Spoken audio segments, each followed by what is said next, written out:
ಧಾರವಾಡ ಬಿಟ್ರೆ ಅತಿ ಬಡತನದಿಂದ ಇರೋ ವಿದ್ಯಾರ್ಥಿಗಳು ಎಲ್ಲಿದ್ದಾರೆ ಅಂತಂದ್ರೆ ಅದು ವಿಜಯಪುರದಲ್ಲಿ. ಯಾಕೆ ಅಂತ ಹೇಳ್ತೀನಿ ಅಂದ್ರೆ ಪ್ರತಿ ಲೈಬ್ರರಿ ನಾನು ಹೋಗಿ ನೋಡಿದೀನಿ, ಅವ್ರದೇ ಚೇರ್ ಮೇಲೆ ಒಂದು ಬೆಡ್ಶೀಟ್ ಇರುತ್ತೆ, ಅಲ್ಲೇ ಊಟ ಮಾಡಿ ಅಲ್ಲೇ ಮಲ್ಕೊಂಡು ಅಲ್ಲೇ ಓದಿ ಸುಮಾರು ವರ್ಷಗಳಿಂದ ಯಾವುದೇ ನೇಮಕಾತಿ ಆಗ್ತಿಲ್ಲ ಸರ್ಕಾರದಿಂದ.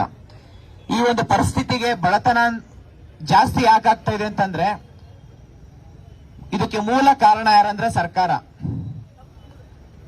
ಯಾಕೆಂದ್ರೆ ನಾನು ನೋಡಿದೀನಿ ಸುಮಾರು ವರ್ಷಾನುಗಟ್ಲೆಯಿಂದ ಯಾವುದೇ ರಿಕ್ರೂಟ್ಮೆಂಟ್ ಆಗ್ಲಿಲ್ಲ. ಸುಮಾರು 6-7 ವರ್ಷದಿಂದ 2-3 ವರ್ಷ ಕೋವಿಡ್, 1 ವರ್ಷ ಎಲೆಕ್ಷನ್ ಇಯರ್, 2 ವರ್ಷ ಈಗ ಲಾಸ್ಟ್ 1.5 ಇಯರ್ ಇಂದ ಒಳ ಮೀಸಲಾತಿಯಿಂದ ಅಂತ ಹೇಳಿ ಯಾವುದೇ ನೇಮಕಾತಿ ಆಗ್ಲಿಲ್ಲ. ಇದನ್ನ ನಾವು ಖಂಡಿಸಿ ಬೃಹತ್ ಮಟ್ಟಕ್ಕೆ ಹೋರಾಟ ಮಾಡಿದ್ವಿ ಫ್ರೀಡಂ ಪಾರ್ಕ್ ಅಲ್ಲಿ. ಆಗಸ್ಟ್ 11ನೇ ತಾರೀಕು. ಅದಾದ್ಮೇಲೆ 1 ತಿಂಗಳಲ್ಲಿ ಈ ಒಳ ಮೀಸಲಾತಿ ರಿಪೋರ್ಟ್ ಬಂತು. ಅದಾದ್ಮೇಲೆ 1 ತಿಂಗಳಾದ್ಮೇಲೆ ತಿರ್ಗಾ ಮತ್ತೆ ಸರ್ಕಾರ ಏನೋ ನೇಮಕಾತಿ ಮಾಡುತ್ತೆ ಅಂದ್ರೆ ಮಾಡಿರ್ಲಿಲ್ಲ. ಸುಮಾರು 6 ತಿಂಗಳು ವರ್ಷ ಆದ್ರೂ ನೇಮಕಾತಿ ಮಾಡಲ್ಲ ಅಂತ ಹೇಳಿದ್ರು. ಅದಾದ್ಮೇಲೆ ನಾವು ಸೆಪ್ಟೆಂಬರ್ 25ನೇ ತಾರೀಕು ಬೃಹತ್ ಮಟ್ಟಕ್ಕೆ ಹೋರಾಟ ಮಾಡಿದ್ವಿ ಧಾರವಾಡದಲ್ಲಿ. ಮಾಡಿದ್ವಾ ಇಲ್ಲ? ಅದು ರಾಜ್ಯ ಮಟ್ಟ ಅಲ್ಲ, ರಾಷ್ಟ್ರ ಮಟ್ಟಕ್ಕೆ ತಲುಪಿತ್ತು. ಅದು ಯಾರಿಂದ ಅಂದ್ರೆ ವಿದ್ಯಾರ್ಥಿಗಳ ಒಗ್ಗಟ್ಟಿಂದ.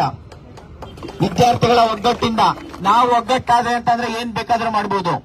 ಈ ಸಮಾಜ ಬದಲಾವಣೆ ಆಗ್ಬೇಕಂತಂದ್ರೆ ಅದು ಯೂತ್ ಇಂದ ಮಾತ್ರ ಸಾಧ್ಯ, ಬೇರೆ ಯಾರಿಂದನೂ ಆಗಲ್ಲ. ಪ್ರತಿಯೊಬ್ರು ಒಗ್ಗಟ್ಟಾದ್ರೆ ಮಾತ್ರ ಏನಾದ್ರೂ ಚೇಂಜಸ್ ಆಗುತ್ತೆ. ಸರ್ಕಾರದಲ್ಲಿ ಸುಮಾರು 2,76,386 ಹುದ್ದೆ ಖಾಲಿ ಇದಾವೆ. ನಾವು ಆಗಸ್ಟ್ 11ನೇ ತಾರೀಕು ಹೋರಾಟ ಮಾಡಿದಾಗ ಕೃಷಿ ಸಚಿವರು ಬಂದು ಒಂದೇ ತಿಂಗಳ 1/3 ಆಫ್ ದಿ ವೇಕೆನ್ಸಿ ನೆಕ್ಸ್ಟ್ ಎಲ್ಲ ಡಿಪಾರ್ಟ್ಮೆಂಟ್ ಇಂದ ನೋಟಿಫಿಕೇಶನ್ಸ್ ಮಾಡ್ತೀನಿ ಅಂತ ಹೇಳಿದ್ರು.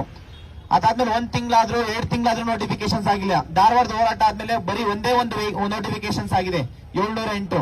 ಅದರದ ಫೀಸ್ 750 ರೂಪಾಯಿ ಇದೆ.